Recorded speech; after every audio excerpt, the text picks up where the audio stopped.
Yo, what's good YouTube? This is Angry and today I got a new video for you guys. Basically, we're gonna be talking about five features that are designed for web developers, and I'm gonna tell you what's the difference between them all, right?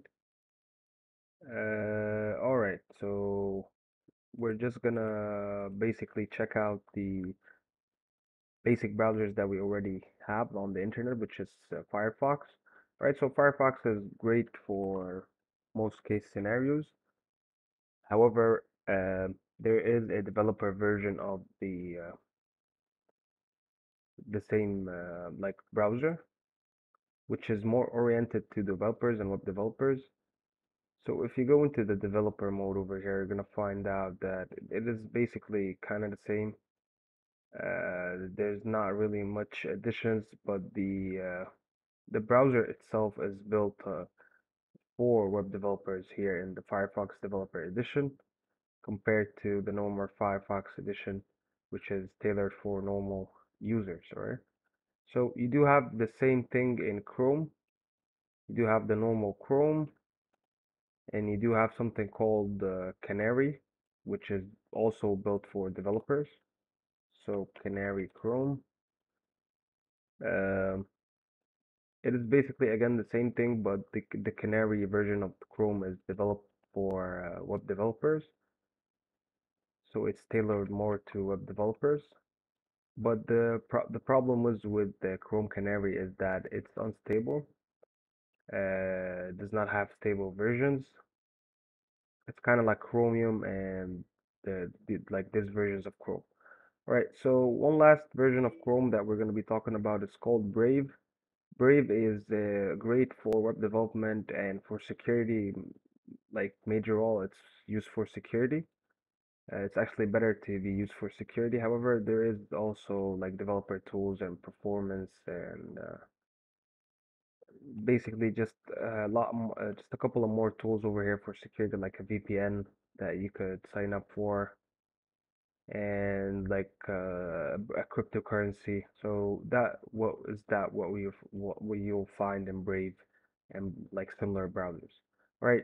So the last two browsers that we're gonna be talking about, it's basically like more tailored for actual web developers.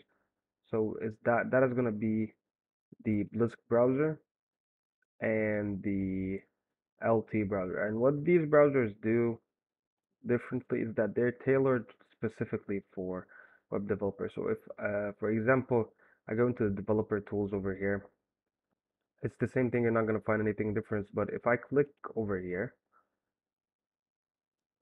it's going to take me into a kind of like the same emulator over here, but you could basically create a new device. And inside that device, like say, for example, an iPhone 14 and something else like an Android, Google Pixel 5, and then launch these devices, you're going to find out that you can emulate your project on different devices, as you can see over here. So that is pretty cool. You can also launch the dev tools for the Google Pixel 5, and you could launch dev tools for the iPhone 14 Pro separately. So you could test it out on different devices. All right, so these are just one of the features that are available over here.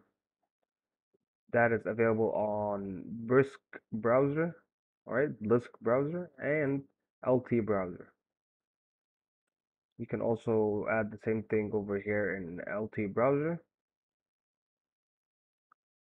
You can also debug it, take a screenshot, network throttling, and these are just some of the uh, features that you could find over. You can also get uh, an extension to measure performance called Lighthouse. I talked about this before, but however, for browsers, that is pretty much it.